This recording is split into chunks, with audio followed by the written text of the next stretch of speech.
Hi Floss Tube, I'm Jessie. Welcome to my channel, Bobo Jessie Stitches, and happy Halloween! We made it! It's spooky day! How exciting! I hope that everyone is having fun with trick-or-treaters or Halloween parties or Halloween movies, whatever it is that you do to celebrate today. I hope you are having a fantastic time and stitching it all up. Patiently waiting for the trick-or-treaters to start arriving. It is about 6 o'clock. So they may actually start arriving soon. We actually have a big sign in front that says trick-or-treaters stop here. Fingers crossed. I'm going to have to wait for it to get a little dark before I can finish this video. But I'm going to insert at the very end a little video of our entryway so that you can see what our trick-or-treaters are seeing right now. Oh, please. I seem to have, as soon as I start talking, I start coughing.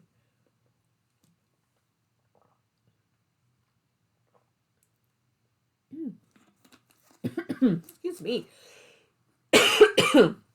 So, I had intended to record over the weekend and then things just happened. So, apologies, but we're going to finish everything up today. Not a whole lot of stitching projects to show you because I am finishing up my fandom stitching challenge, and so the first up is my single piece that I worked on for 13 days. It also ended up being one of my pieces for a project for 13 projects over 13 days. So in total, I worked on it for 14 days.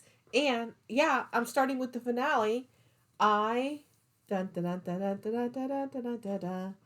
finished Haunted House by Forbidden Fiber Co. Look at that. So this was my countdown box from last year. And I worked on it this year. So really excited. 2/2 Dappled Moonlight is the name of the fabric. 32 count Belfast Linen Opalescent 2/2 with all of the called for Forbidden Fiber Co. floss. Such a fun stitch, and I have a finish. Not quite on Halloween, but I finished it yesterday. So very, very excited about that. Thanks for coming along on that journey with me. And I also worked on my 13 projects over 13 days. I worked on my last whip that was already in progress coming into the month, which is Cinderella Wishes Upon a Dream. Artwork by Thomas Kincaid. The kit is by MCG Textiles. And here it is. So I know that quite a few of you watch me for Cinderella, and I know I haven't worked on it a whole lot. In my next floss tube, my regular floss tube that I'll record this coming Friday or Saturday, I'll talk a little bit more about my plans on what I'm going to do. But basically, I finished the row down here. So I focused a lot on that end, and in working on that, I put in about 400 stitches into it. So, but there it is. I don't think I'm going to finish this before the end of the year. I haven't worked on it as much as I thought I would. It's already November. So, but there we go. Cinderella Wishes Upon a Dream. Now, if you heard me correctly, that was project number 12 of my 13 projects in 13 days, which means today is a spooky Monday, which means today is another start. But you're going to have to be surprised. You're going to have to see what it is on my next floss tube video, which will be inadvertently a whip parade because I'll be showing everything I worked on, which is everything I have in progress. So wait and see. I will give you this right now. The hint is going to be in one of the 2 jokes that I'm going to share at the end of this video. That's my hint. Can you guess? Are you going to be able to guess what pattern I'm working on? All right. Let's open up some stuff. I wasn't here for the past few days, so this would be, we're opening up 31 Days of Haunted America. This is October 29th. This is from Fangirl Fibers. And it be the floss. Be the floss for what? I thought I got the floss. I did.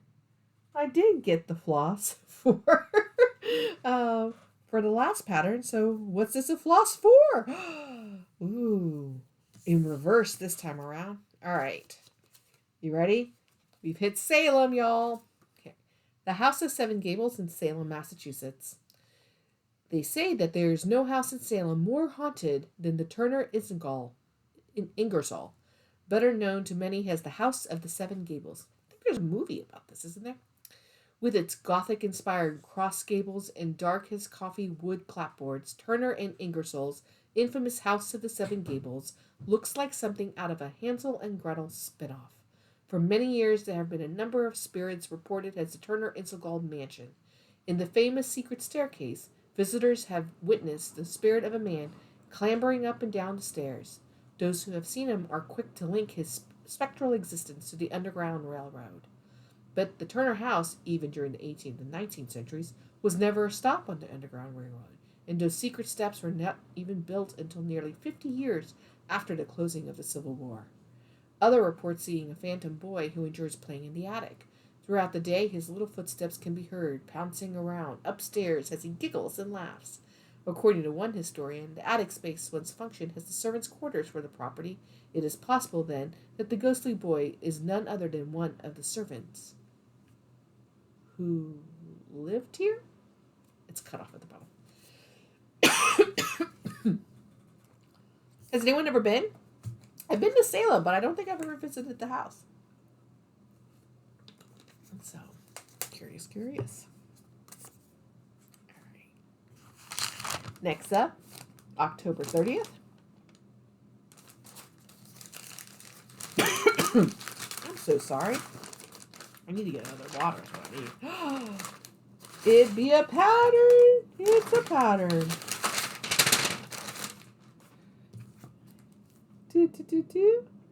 It's the Winchester House by Bendy Stitchy. Let's take it out of the packaging so you can see without of the glare. Who doesn't like stitching a house? I think we already have the story of the Winchester House, didn't we? I feel like we did. There's no clippy-doo in here, so... Or no...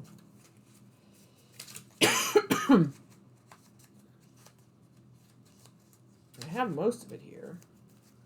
But not necessarily in the order I opened it. I thought we already had the Winchester House. But let's see on the back.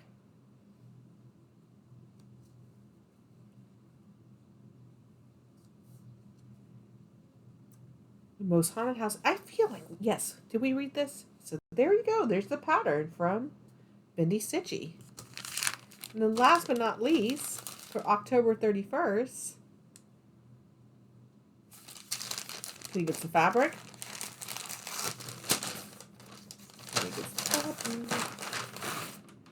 It's the fabric. All right.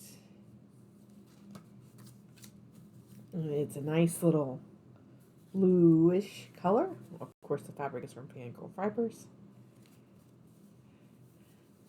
Lovely. And the very last story, lengthy one, that we have for today is the Bell Witch Cave in Adams, Tennessee. Widely considered by ghost hunters and paranormal investigators as America's most haunted location, the story of the Bell family dates back to 1804. John Bell moved his wife, Lucy, and their children from North Carolina to Robertson County, Tennessee, where he purchased 320 acres of farmland along the Red River. The family lived a peaceful life for 13 years, but in the summer of 1817, the family would experience things that would change their lives forever. What started as seeing strange animals on the farm led to hearing eerie sounds in their cabin. Several accounts varied on who or what was causing the disturbance or why they were tormenting the Bell family. The sounds the family heard escalated to a voice speaking directly to them until it could be heard in every room of the house, while especially terrorizing John, youngest daughter, Betsy, with beatings that left her unconscious. The notoriety of this unseen force spread throughout the countryside and left the Bell family with people camping out on their farm by the hundreds, hoping to witness this strange phenomenon. This Bell witch, as it became known, vowed to kill John Bell and subsequently took credit for his death 3 years later on December 20th, 1820, when a vial was found next to his deathbed with a strange liquid inside. John Bell's death was attributed to the Bell Witch, making Tennessee the only state to recognize a person's death to the supernatural. I mean, I'm going to say something about technicalities. Can a specter take credit if they didn't actually take credit? You know what I mean? Like how? So did she sign something? Like, this is me. I'm the Bell Witch. Did this? I don't know. Silly me for making things seem logical. So that's exciting. That's a good story to end on. So, yeah. I don't know. Now I've gotten awkward. I feel like I could have sworn that we had the Winchester. I haven't thrown these away, so... But maybe I don't have them all quite collected together.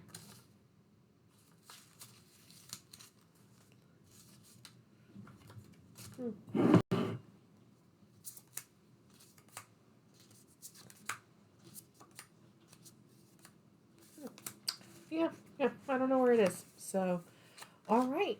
Well, I want to thank everybody who watch all of these. I know that these are not like particularly like polished pieces. It's been very funny over the course of Flossoween to see my subscriber numbers. It stayed pretty steady at the end of the month. I'm at the exact same number of subscribers as I was at the beginning of the month, but I did definitely go up and down, up and down. So very, very rocky. It is what it is. So, but stay tuned for a little video of what my trick-or-treaters are going to be experiencing when they come and knock on the door as it gets a little bit darker. Thank you so much for joining me during Flossoween. I hope that it has been fun and enjoyable. We're going to go back to some monthly videos for now, but my next video will be for November. I'm going to wait a few days and record that either on Friday or Saturday coming up, and clean up the room a little bit. I don't really do autumnal, so might not be too festive. And I'll see you then. But thank you so much for joining me. I appreciate it. And so, because it's the end, I'm going to give you a couple of jokes.